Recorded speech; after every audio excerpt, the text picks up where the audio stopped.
Os iranianos estão usando agora o Memorando de Entendimento de 17 de junho como ponto de partida. Eles não estão negociando a partir dele para baixo. Então, toda vez que se ameaça usar ataques cinéticos, eles de fato atingem navios no Estreito de Hormuz que tentam usar o corredor americano. Mas eles não recuam em relação ao memorando original. Ele agora é o ponto de partida deles. E em termos de predominância diplomática, toda vez que voltamos com mais exigências, eles simplesmente atingem mais navios e acrescentam termos ao memorando. Então eles estão meio que nos mostrando, olhem, isso só vai piorar para vocês. Quanto mais demorarem, mais terão que ceder. Porque aconteça o que acontecer, nós não vamos abrir mão do controle do Estreito de Hormuz.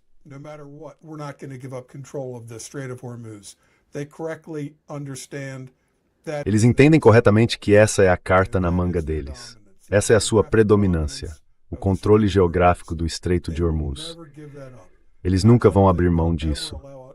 E eu não acho que algum dia vão permitir que um navio de guerra americano volte ao Golfo Pérsico, por exemplo.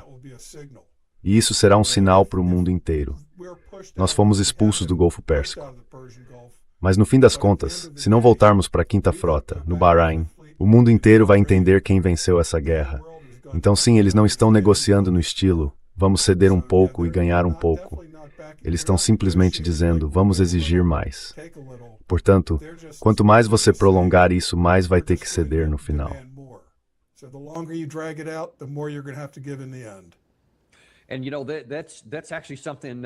E sabe, isso é algo que o professor Morandi disse no nosso programa há quase 2 semanas. Ele disse que o próximo acordo seria mais amplo. Disse que haveria itens adicionais nele. E agora vemos isso se concretizando. Basicamente, eles estão dizendo que tudo que seria negociado ao longo do período do primeiro memorando de entendimento agora precisa estar definido de antemão antes que eles possam sequer iniciar as negociações e abrir aquele estreito. Então, e no favor com isso familiar.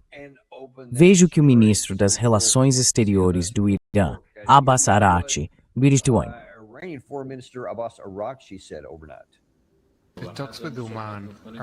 As conversas com Oman são sobre uma rota temporária. Estamos muito perto de um resultado. A definição da rota pelo Irã e por Oman não significa necessariamente a reabertura do Estreito de Hormuz. Isso depende de outros fatores. As violações do memorando de entendimento pelos Estados Unidos devem ser compensadas.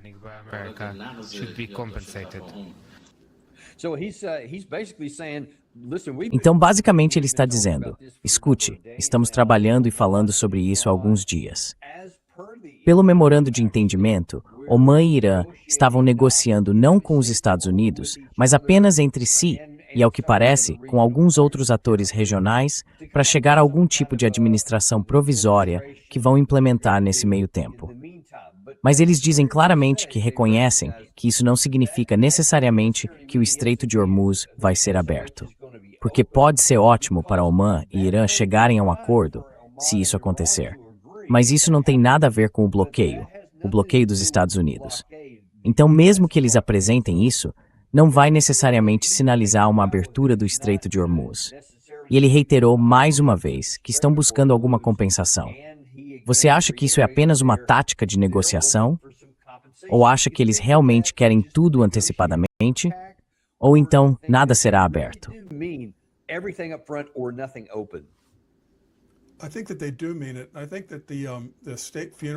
Acho que eles falam sério. Acho que o funeral de Estado, algumas semanas atrás, foi meio que um ponto de virada, endurecendo a posição deles. Você ouve mais sobre a escola das meninas de Manabi. Há uma raiva real e agora uma sede não apenas de acabar com esta guerra, mas de vencê-la de forma definitiva. Então o que eles não querem é que os Estados Unidos e Israel vejam um cessar-fogo ou algum novo acordo apenas como uma oportunidade de se rearmar, recarregar e voltar para mais uma rodada. Eles precisam ver os Estados Unidos realmente sofrerem uma derrota a ponto de queimarmos os dedos, ficarmos com o traseiro dolorido e não querermos voltar lá. Então eles precisam de fato aumentar a dor.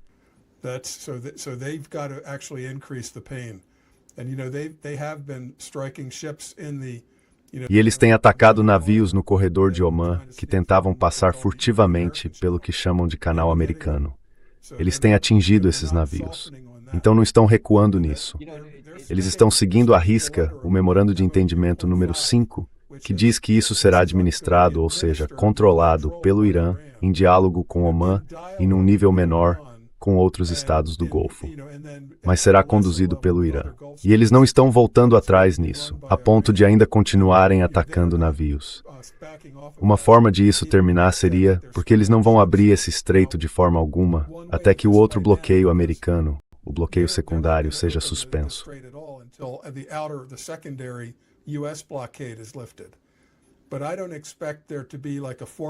Mas não espero que haja assim um anúncio formal, porque não estamos em negociações formais. Não há americanos sentados à mesa diante de iranianos. Tudo isso são mensagens trocadas de um lado para o outro, sabe? Eletronicamente, por meio do Paquistão e de outros. Então não há negociações. Portanto, não haverá um acordo assinado em que os Estados Unidos digam, certo, nesse dia suspendemos nosso bloqueio e naquele dia, 2 dias depois, vocês suspendem o bloqueio de vocês. Vai acontecer de fato, porque seria muito humilhante para os Estados Unidos dizerem, vocês venceram, nós nos rendemos, vamos suspender nosso bloqueio na quarta-feira e vocês suspendem o de vocês na sexta-feira. Eles simplesmente vão fazer isso.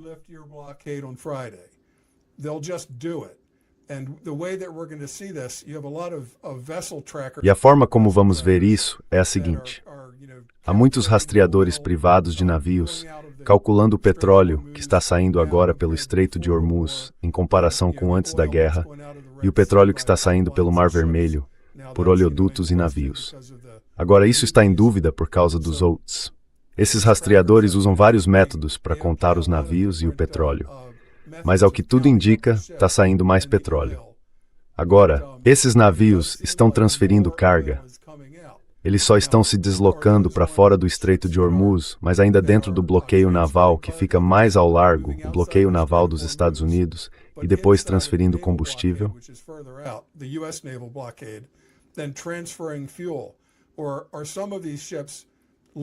Ou será que alguns desses navios estão saindo do Golfo Pérsico com petróleo iraniano e indo para a China, e nós não os estamos impedindo porque temos algum tipo de acordo paralelo com a China? Então, não espere que todas essas coisas sejam anunciadas. Pode haver acordos de fato que nunca são anunciados. Por isso eu observo quanto petróleo está saindo, se esse volume está aumentando e até que nível. Só então vou dizer sim, o estreito vai ser reaberto. E, enquanto você vir, todos os dias ou dia sim, dia não, um navio sendo atingido pelos iranianos ao tentar sair pelo canal americano, isso definitivamente está acontecendo. Definitivamente ainda está acontecendo no nível desta guerra.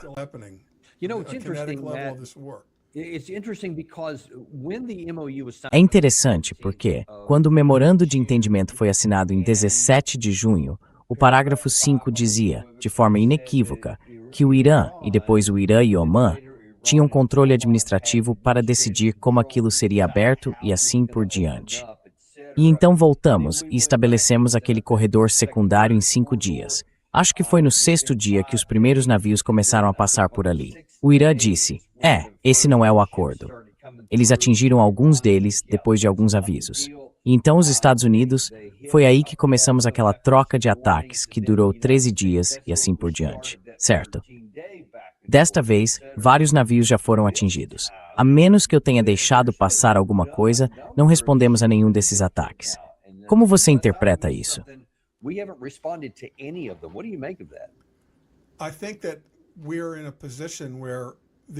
Acho que estamos numa situação em que a realidade está começando a cair na ficha dos nossos combatentes, dos nossos comandantes.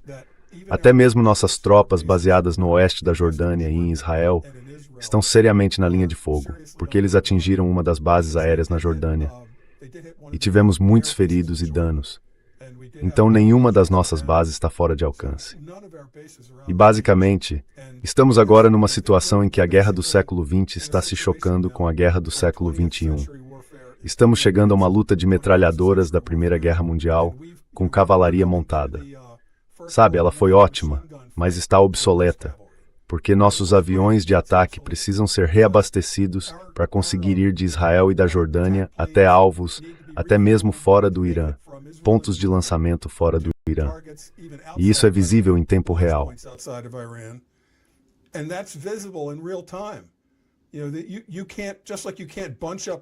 Sabe, você não pode, assim como não dá mais para concentrar tropas, estacionar todos esses aviões em pistas, em meia dúzia de pistas, amontoados, como em Pearl Harbor, e então lançar um grande ataque aéreo, porque isso é visto em tempo real. E essas bases podem então ser atacadas. E eu sei que as pessoas dizem que o Irã reluta muito em atingir alvos em Israel, e acho que isso é verdade. Mas é preciso fazer uma grande distinção entre um míssil explodindo, uma explosão no centro de Tel Aviv, e uma explosão lá no deserto que ninguém vai ouvir. Ou sabe, numa cidade. Ou até uma explosão no aeroporto Ben Gurion, onde o mundo inteiro viu que temos aviões-tanque da Força Aérea alinhados. A precisão dessas armas significa que, quero dizer, aeroportos, como sabemos, são alvos muito grandes.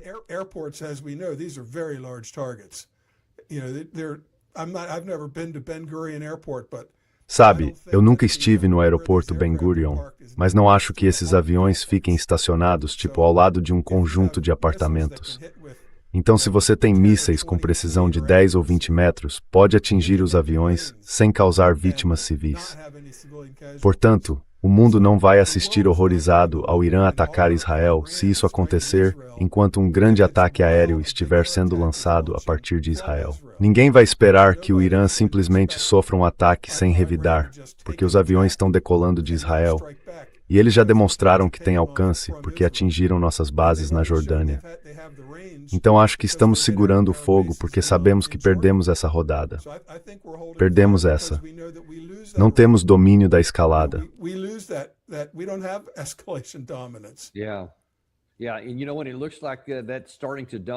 E sabe de uma coisa? Parece que isso está começando a cair a ficha para o presidente Trump. Esta é uma das notícias que saíram agora de manhã. Enquanto o Irã diz que não há solução militar para essa ameaça vinda do Irã, que nunca será possível obrigá-lo a recuar, parece que essa realidade está começando a cair a ficha para nós, porque o presidente Trump agora diz que está apenas meio que negociando com o Irã e continua dizendo que, por enquanto, está tratando disso de forma discreta, o que a maioria das pessoas, eu inclusive, interpreta como "não sei o que vou fazer". Ele está tentando decidir o que fará em seguida. E vamos dar uma olhada. Algumas pessoas do lado dele não estão nada satisfeitas com isso. Primeiro, vamos ver Rebecca Heinrichs. Dá para perceber um pouco de irritação na voz dela.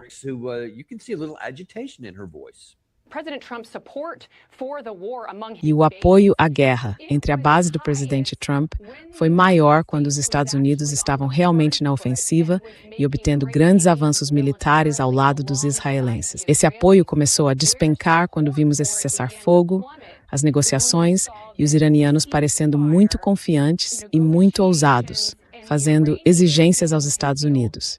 E é nesse ponto que os americanos, eu acho, estão se sentindo bastante desconfortáveis.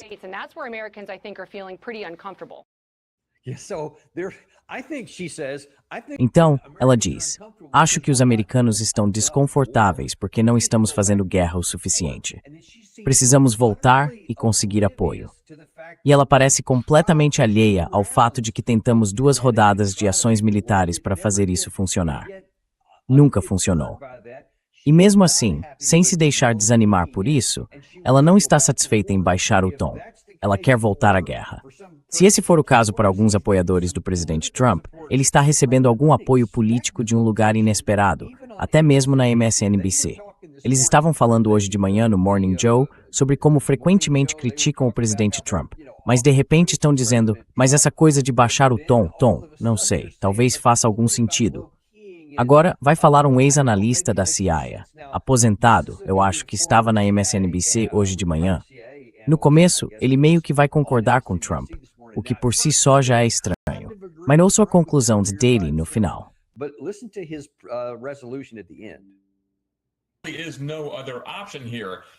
Realmente não há outra opção aqui. A única falha nessa estratégia, que, na minha opinião, é a estratégia correta neste momento, é que o inimigo também tem poder de decisão. Então, à medida que o Irã se vê cada vez mais pressionado, a questão é o que acontece quando eles realizam ataques de guerra híbrida, como o que, segundo relatos, fizeram contra o sistema de água em Minnesota, ou ataques adicionais contra a navegação no Estreito de Hormuz, ou ataque de seus grupos por procuração, por exemplo, os Houthis, atingindo alvos na Arábia Saudita.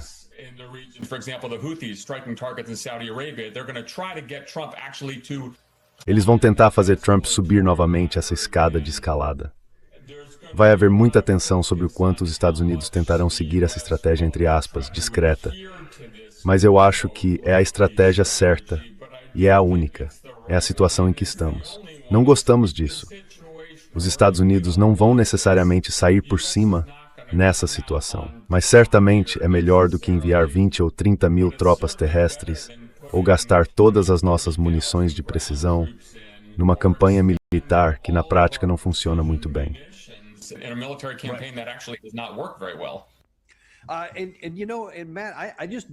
E sabe, Matt, uma parte de mim não entende. Ele entende uma parte disso, o analista da CIA aqui na MSNBC, e diz, ei, sabe de uma coisa? Talvez a gente não saia por cima nessa situação, mas manter um perfil discreto e basicamente deixar tudo como está ainda é melhor do que colocar tropas em solo, como se alguém ainda estivesse considerando isso de forma realista. Mas o que ele nem sequer cogita, e ninguém mais que vamos mostrar hoje cogita, na verdade, é que, fora o nosso canal, e alguns outros, como o nosso, ninguém está dizendo, cara, simplesmente vá embora. Você não consegue resolver isso militarmente. E manter o bloqueio e o status quo continua nos prejudicando. Como você vê isso?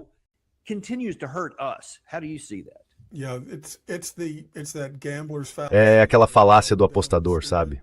Dobrar a aposta na burrice. E o Trump, eu sempre ganho. Sabe, Trump, eu sempre ganho, então vou jogar os dados de novo. Talvez esteja finalmente caindo a ficha de que isso não vai funcionar. Vou voltar a Jack Heinrich, antes de termos perdido o sinal por um momento. Sabe, acho que parte disso é que existem muitas formas de síndrome de Estocolmo.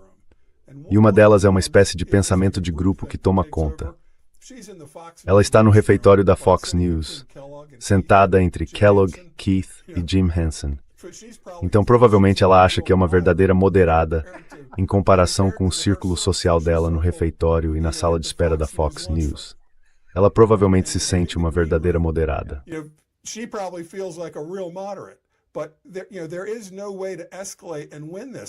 Mas não há como escalar isso e vencer, porque estamos chegando a um campo de batalha do século XX com cavalaria a cavalo do século XIX. O que tínhamos era ótimo para chutar a bunda da Líbia. Top Gun, Top Gun Maverick e o Top Gun original. O porta-aviões navega praticamente até dentro da Líbia. Eles não dão o nome desses países, mas é a Líbia, certo? Top Gun. Praticamente sabe, tá ali mesmo. Os jatos decolam, derrubam todos os caras maus, pousam no porta-aviões. Missão fácil. A guerra acabou. Esse tempo acabou. Nunca vai voltar. Agora você precisa amontoar aviões nas pistas e nos pátios. Porque, como mencionei antes, não dá para largar essas coisas na areia. Eles precisam ficar sobre pavimento. Então há uma quantidade limitada de pavimento e muitos aviões.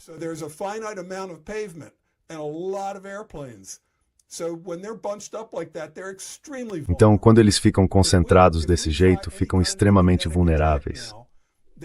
Se tentarmos agora qualquer tipo de ataque cinético, eles podem atingir esses aeródromos com mísseis que levam 8 ou 10 minutos para chegar. Então, quando virem os primeiros 20 aviões-tanque decolando, vão atacar esses aeródromos. E não vão apenas causar baixas, vão abortar todo o ataque. E é uma coisa pior do que ficar mal por recuar desta guerra, na qual nunca deveríamos ter entrado.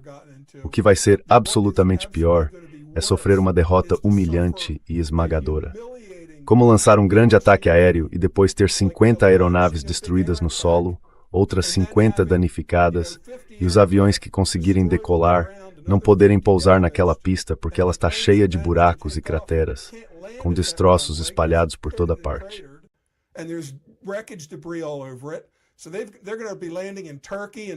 Então eles vão pousar na Turquia e em Chipre, onde não podem se rearmar nem reabastecer. Estão fora da luta. Talvez até sejam... Qual é o termo para quando você pousa num país neutro durante uma guerra? Como os alemães na Argentina, o Graf Spee. Há um termo para isso. Me fugiu da cabeça. Havia navios alemães em Guam quando a Primeira Guerra Mundial começou. É como partição. Qual é o termo? Existe um verbo específico para isso, mas sequestrados, algo assim. Então, nossas aeronaves que não conseguem voltar para aeródromos danificados vão pousar em qualquer pista que conseguirem. Aeródromos civis, sem mais combustível, sem mais bombas.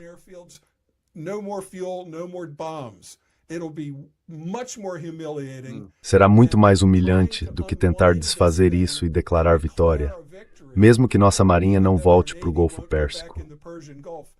Acho que o que vai acontecer é que vamos aos poucos suspender o bloqueio externo.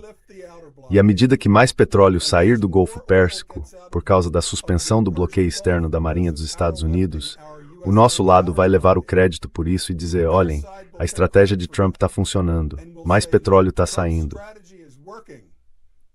Eles não vão informar que os navios da Marinha dos Estados Unidos não podem voltar.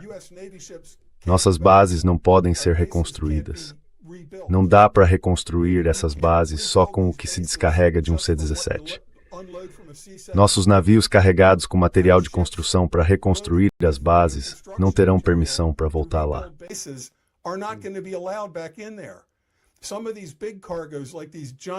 Algumas dessas cargas grandes, como essas gigantescas estações de comunicação via satélite, que fazem parte do enorme radar de longo alcance, precisam estar juntas, porque esse radar de longo alcance não existe sozinho. Ele faz parte de uma rede conectada por satélites. Então fica ao lado de uma enorme estação de comunicação via satélite.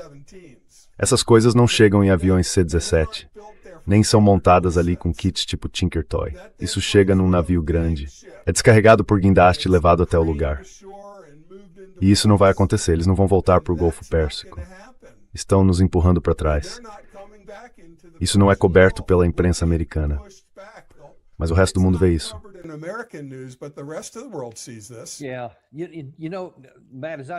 Sabe, Matt, pelo que entendo, você não foi um general 4 estrelas aposentado das Forças Armadas dos Estados Unidos, correto? Correto. Certo. Então como é que você consegue enxergar isso com tanta clareza? Mas esse sujeito aqui, que era um general 4 estrelas da ativa, aparentemente companheiro de almoço da Rebecca Heinrichs no refeitório que você mencionou um minuto, acha que ainda precisamos voltar a todo vapor?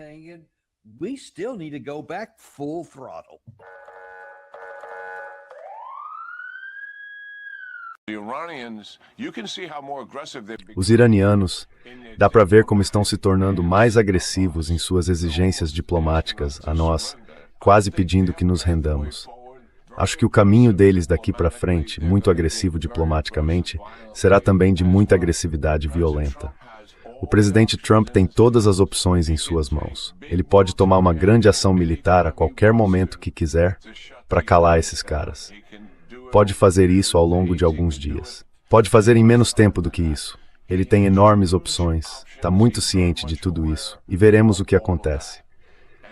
Eu, pessoalmente, acredito que a única maneira de o Irã atender às nossas exigências é se nós os forçarmos.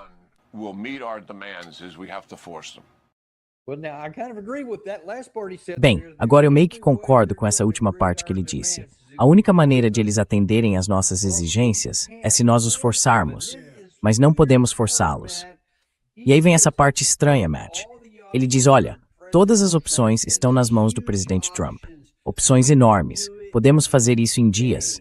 Mas já tivemos 40 dias e tivemos 13 dias e isso não funcionou. Então, que diabos, cara?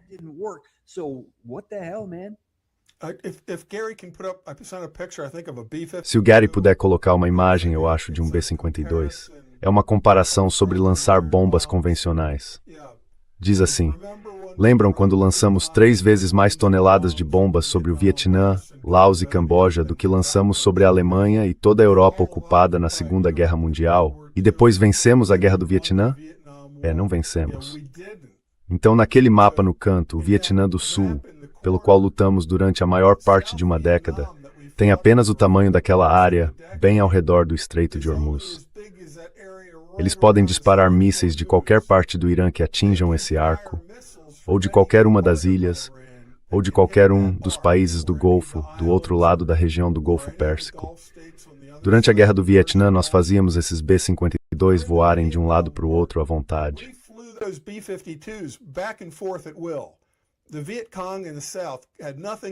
O Vietcong no sul não tinha nada que pudesse atingir um B-52 naquela altitude.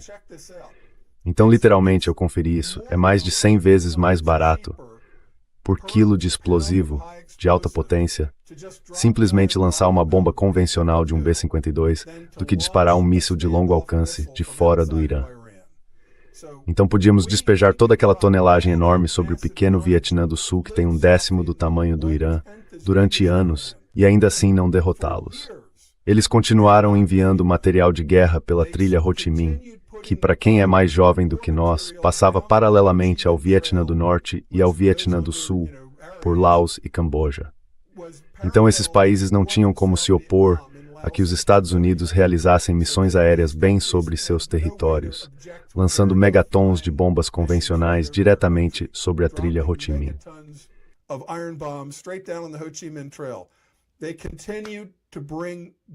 Eles continuaram levando material de guerra para o Vietcong o tempo todo. Essa era a estratégia: cortar a trilha Ho Chi Minh e o Vietcong ficaria sem RPGs, foguetes, B-40 e todo esse tipo de coisa, minas. Aí nós venceríamos, porque eles ficariam sem material de guerra. E nós podíamos simplesmente, os B-52 transformavam aquilo na superfície da Lua. Arc Light, bombardeio de saturação, literalmente como um tapete de bombas. Uma cratera se conectava à outra. E, mesmo assim, não conseguimos fazer com que eles se rendessem. E o Irã é 10 vezes maior. Eles têm defesa aérea, ao contrário do Vietcong. E até os norte-vietnamitas tinham um pouco de defesa aérea em torno de Hanoi.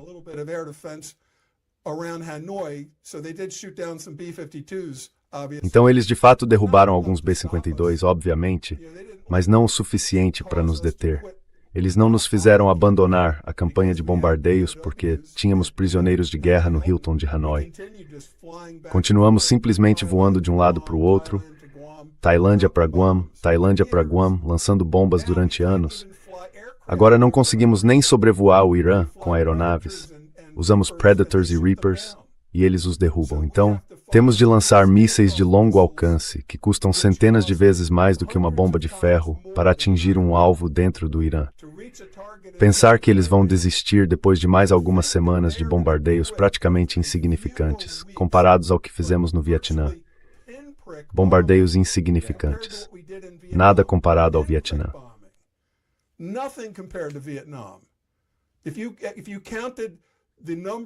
Se você contar o peso da ogiva de fato, quanto tem num Tomahawk? É algo como 1000 libras ou coisa assim, a ogiva propriamente dita.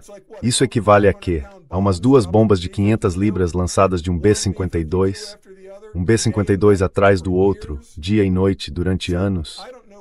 Então eu não sei o que esses caras, como Kellogg, Keane e Hanson, estão pensando. Mas se convencerem Trump a lançar outro grande ataque, vai ser muito mais humilhante quando a primeira onda decolocar e, em seguida, foguetes começarem a atingir aquelas pistas. Porque os outros vídeos realmente importantes que eu gostaria que essas pessoas assistissem são os seus vídeos com Ted Postal.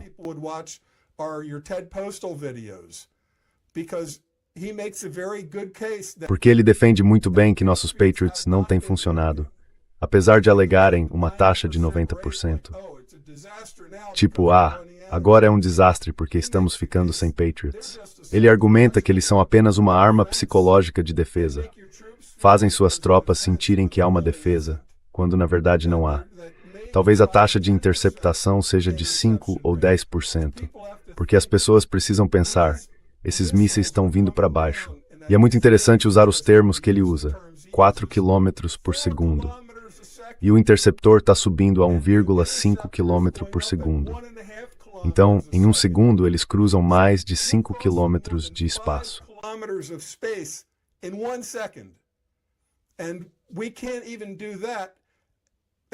E nem isso a gente consegue fazer. E aí os iranianos acrescentam o hipersônico, é como um propulsor de reentrada para fazê-los ir mais rápido. Eles têm pequenos foguetes e aletas para fazer a ogiva zigue-zaguear durante a entrada. Então, mesmo nesses últimos 5 segundos, se ela fizer 2 curvas, esqueça a interceptação. E isso está consolidado. Não é algo que vamos conseguir alcançar. E o motivo é, e essa é uma analogia minha, que sempre vai ser mais barato disparar uma bala do que criar uma super bala capaz de interceptar uma bala em voo. Acho que no campo de batalha de Gettysburg, em algum ponto perto da carga de Pickett, eles têm todos esses artefatos de guerra e há tipo 2 balas mini-E que se chocaram.